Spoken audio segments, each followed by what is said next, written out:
മനുഷ്യകുലത്തെ വീണ്ടെടുക്കുവാനായി ഭൂമിയിലേക്ക് കടന്നു വരികയും കാൽവറി ക്രൂശിലൂടെ സർവ്വചരാചരങ്ങൾക്കും രക്ഷ പ്രദാനം ചെയ്യുകയും ചെയ്ത യേശു കർത്താവിൻ്റെ നിസ്തുല്യമായ നാമം വാഴ്ത്തപ്പെടുമാറാകട്ടെ. 15 നോമ്പിലെ 10ാം ദിനത്തിലേക്ക് നാം പ്രവേശിക്കുകയാണ്.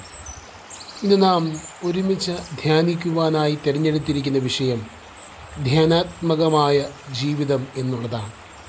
അതിന് ആധാരമായി വിശുദ്ധ ലൂക്കോസ് എഴുതിയ സുവിശേഷം 2-ാം അധ്യായം അതിൻ്റെ 19ഉം 51ഉം വാക്യങ്ങൾ. അതിൻ്റെ 19ാമത്തെ വാക്യം: മറിയ ഈ വാക്കൊക്കെയും ഹൃദയത്തിൽ സംഹരിച്ച് ധ്യാനിച്ച് കൊണ്ടിരുന്നു. ജീവിതത്തെക്കുറിച്ച് വലിയ കാഴ്ചപ്പാടുകൾ ഒരുപക്ഷെ ഉണ്ടാകുവാൻ സാധ്യതയില്ലാതിരുന്ന ഒരു പ്രായത്തിൽ ദൈവത്തിൻ്റെ വലിയ ദൗത്യത്തിനു വേണ്ടി വിളിച്ച് ഇറക്കപ്പെട്ട അനുഗ്രഹീതമായ ജീവിതമാണ് വിശുദ്ധ കന്യകമറിയാമിൻ്റെ ജീവിതം. വളരെ ചെറുപ്രായത്തിൽ തന്നെ അസാധാരണമായ പലവിധമായ സംഭവങ്ങളിലൂടെ കടന്നു പോകേണ്ടി വന്നിട്ടുണ്ട് ആ അനുഗ്രഹീതയായ ജീവിതത്തിന്. അവൾ തൻ്റെ ജീവിതത്തെക്കുറിച്ച് കണ്ടിരുന്ന സ്വപ്നങ്ങൾ പോലെ ഒന്നും ആയിരുന്നില്ല അവളുടെ ജീവിതത്തിൽ സംഭവിച്ചത്. എന്നാൽ ഇപ്രകാരം പലവിധമായ ജീവിത അനുഭവങ്ങളെ ദൈവനിയോഗത്താൽ നേരിടേണ്ടി വന്നപ്പോഴും അതിനെല്ലാം അവളെ ബലപ്പെടുത്തിയത്, ശക്തീകരിച്ചത് ധ്യാനാത്മകമായി ജീവിതത്തെ തിരിച്ചറിയുവാൻ അവൾക്ക് കഴിഞ്ഞതുകൊണ്ടാണ്. നാം ഇന്ന് വായിച്ചു കേട്ട അല്ലെങ്കിൽ ചിന്തയ്ക്ക് ആധാരമാക്കുന്ന 2 വാക്യങ്ങളും നമ്മെ കൃത്യമായി ഓർമ്മിപ്പിക്കുന്നത് അതുതന്നെയാണ്.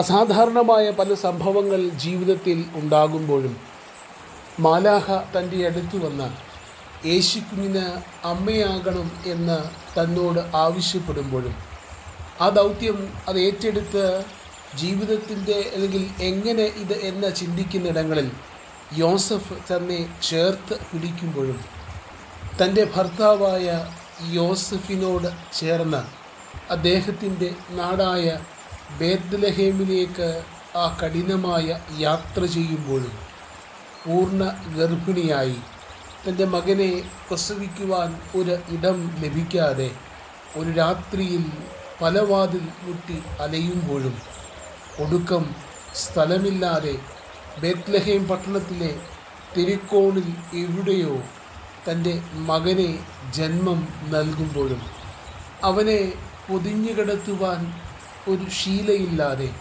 കീറ്റുശീലയിൽ പൊതിയപ്പെട്ടവനായി പശുക്കളുടെ അല്ലെങ്കിൽ നാൽക്കാലികളുടെ വാസസ്ഥലത്ത് പുല്ലുമെത്തയിൽ അവനെ കിടത്തുമ്പോഴും രാത്രിയിൽ ദൈവദൂതന്മാരുടെ സന്ദേശം കേട്ടറിഞ്ഞ് ദൂരസ്ഥലങ്ങളിൽ നിന്ന് ഇടയന്മാർ അവൻ്റെ അടുത്തേക്ക് കടന്നു വരുമ്പോഴും ദൂരെ കിഴക്ക് കണ്ട നക്ഷത്രത്തെ പിന്തുടർന്ന് 3 വിദ്വാൻമാർ ആ ബേത്ലഹേമിലെ കാലിക്കൂട്ട് ലക്ഷ്യമാക്കി വന്ന് പൊന്നും മൂരും കുന്തിരിക്കവും കാഴ്ചവെക്കുമ്പോഴും അങ്ങനെ തുടങ്ങി ജീവിതത്തിൻ്റെ വ്യത്യസ്തമായ അനുഭവങ്ങളിലൂടെയൊക്കെ കടന്നു പോയപ്പോൾ വിശുദ്ധ കന്യകമറിയാം ചെയ്ത ഒരു അനുഗ്രഹീതമായ അനുഭവമുണ്ട്. ഈ സംഭവങ്ങളെല്ലാം അവൾ തൻ്റെ ഹൃദയത്തിൽ സംഗ്രഹിച്ച് ധ്യാനിച്ചു കൊണ്ടേയിരുന്നു. ഈ സംഭവങ്ങൾ ഓരോന്നും ജീവിതത്തിൽ നടക്കുമ്പോഴും അതിൻ്റെയൊക്കെ പിന്നിൽ ദൈവത്തിൻ്റേതായ ഒരു രക്ഷണ്യ പ്രവർത്തനം ഉണ്ട് എന്ന ബോധ്യം, ആ ബോധ്യത്തോടുകൂടി തൻ്റെ ജീവിതത്തെ അതിനോട് ചേർത്ത് വയ്ക്കുവാൻ, ധ്യാനാത്മകമായ ജീവിതത്തെ കണ്ട് ദൈവഹിതത്തിന് തന്നെ ഒരുക്കിക്കൊടുക്കുവാൻ അവൾക്ക് കഴിഞ്ഞതാണ് അനുഗ്രഹീതമായ ജീവിതമായി മാറുവാൻ തക്കവണ്ണം മറിയത്തെ ശക്തീകരിച്ചത്, ബലപ്പെടുത്തിയത് എന്ന് നമുക്ക് തിരിച്ചറിയുവാൻ സാധ്യമായി തീരും. ആഴത്തിൽ ദൈവത്തിൻ്റെ പ്രവർത്തനങ്ങളെയും വചനങ്ങളെയും തൻ്റെ മനസ്സിലും ഹൃദയത്തിലും സ്വീകരിക്കുകയും അവയെ നിരന്തരമായി ധ്യാനത്തിലൂടെ ജീവിതത്തെ ശക്തീകരിക്കുകയും ചെയ്തതിലൂടെയാണ് വിശുദ്ധ കന്യകമറിയാമിന് ഇപ്രകാരം സാധ്യമായി തീരുവാൻ തക്കവണ്ണം ഇടയായിത്തീരുക. തൻ്റെ ഹൃദയത്തിൽ ഇതൊക്കെ സംഗ്രഹിച്ച് ധ്യാനിച്ചു കൊണ്ടിരിക്കുമ്പോൾ തൻ്റെ ജീവിതത്തെക്കുറിച്ചുള്ള പുതിയ ഉൾക്കാഴ്ചകൾ ലഭിക്കുന്നുണ്ട് വിശുദ്ധ കന്യക മറിയാമിന്. ജീവിതത്തിൽ അസാധാരണമായ അല്ലെങ്കിൽ നിർവചിക്കാൻ പറ്റാത്തതായ അനുഭവങ്ങൾ ഉണ്ടാകുമ്പോൾ ധ്യാനാത്മകമായി ജീവിതത്തെ നോക്കിക്കാണുവാൻ നമുക്കും സാധ്യമാകുമ്പോഴാണ് നമ്മുടെ ജീവിതത്തെ അപ്രകാരം ക്രമീകരിപ്പാൻ തക്കണമിടയാകാം. അപ്രകാരം ധ്യാനാത്മകമായി ജീവിതത്തെ നോക്കിക്കാണണമെങ്കിൽ നമ്മുടെ ദൈവം തമ്പുരാനുമായി ആഴമായ ഒരു ബന്ധം നമുക്കുണ്ടെങ്കിൽ മാത്രമേ ഇപ്രകാരം മറിയത്തെ പോലെ ജീവിതത്തെ ഒരു ധ്യാനമാക്കി മാറ്റുവാൻ സാധ്യമായി തീരുകയുള്ളൂ. തൻ്റെ ജീവിതത്തിൽ സംഭവിച്ച എല്ലാ അനുഭവങ്ങളെയും ഇങ്ങനെ ഹൃദയത്തിൽ അടുക്കി വെച്ച് മറിയ ധ്യാനിക്കുന്നുണ്ട്. ഇപ്രകാരം അത് അടുക്കി വെച്ച് ധ്യാനിക്കുമ്പോഴൊക്കെ മറിയത്തെ ബലപ്പെടുത്തുന്നത് ദൈവം തമ്പുരാനോടുള്ള ആഴമായ ബന്ധം തന്നെയത്രേ. ദൈവമാണ് അനുഗ്രഹീതമായ ഈ ദൗത്യത്തിനു വേണ്ടി തൻ്റെ ബലഹീനമായ ജീവിതത്തെ വിളിച്ചിറക്കിയത് എന്ന ബോധ്യം അവൾക്ക് ഉണ്ടായിരുന്നതാണ്. അപ്രകാരം തൻ്റെ ജീവിതത്തെ ധ്യാനിക്കുമ്പോൾ മറിയത്തിന് ഇടയാകുക തൻ്റെ ദൈവത്തെക്കുറിച്ചുള്ള ദൈവികമായ ഉൾക്കാഴ്ചകൾ ലഭിക്കുന്നതിന് മറിയത്തിന് ഈ സന്ദർഭങ്ങളൊക്കെ ഇടയാകുന്നുണ്ട് എന്നാണ് യാഥാർത്ഥ്യം.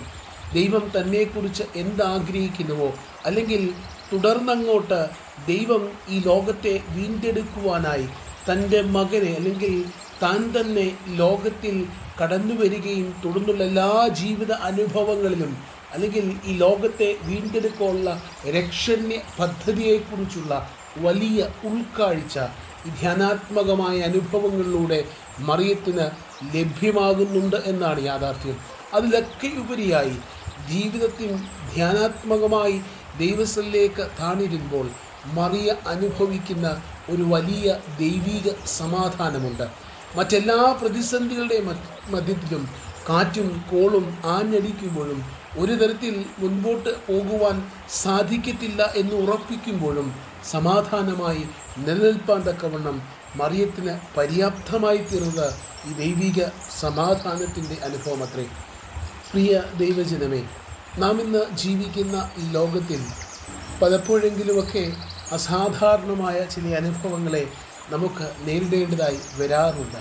എന്നാൽ അവിടെയൊക്കെ ജീവിതത്തെ ധ്യാനാത്മകമായി കാണുന്നതിലൂടെ ദൈവത്തിൻ്റെ നിയോഗം അല്ലെങ്കിൽ ആഴമായ ബന്ധത്തിൽ നിലനിൽക്കുന്നതിലൂടെ നമ്മുടെ ജീവിതത്തെക്കുറിച്ച് ചുറ്റുപാടുകളെക്കുറിച്ചുള്ള ദൈവിക ഉൾക്കാഴ്ചയിൽ നിറയുന്നതിലൂടെ ദൈവിക സമാധാനം വിശുദ്ധ കന്യകമറിയാമിനെ പോലെ പ്രാപിപ്പാൻ തക്കവണ്ണം നമുക്കും ഇടയാകും. അതിനാൽ ഈ നോമ്പ് അനുഭവങ്ങളിലൂടെയൊക്കെ നാം കടന്നു പോകുമ്പോൾ നമ്മുടെ ജീവിതത്തെ ദൈവത്തിൻ്റെ മുൻപാകെ ഒരു ധ്യാനമായി രൂപാന്തരപ്പെടുത്താം. ധ്യാനാത്മകമായ ജീവിതത്തിൻ്റെ ഉടമകളായി നമുക്ക് ഈ ലോകത്തിൽ ക്രിസ്തുവിനെ ഉയർത്തുവാൻ തക്കവണ്ണം ഇടയാകുമാറാകട്ടെ. ആമേൻ.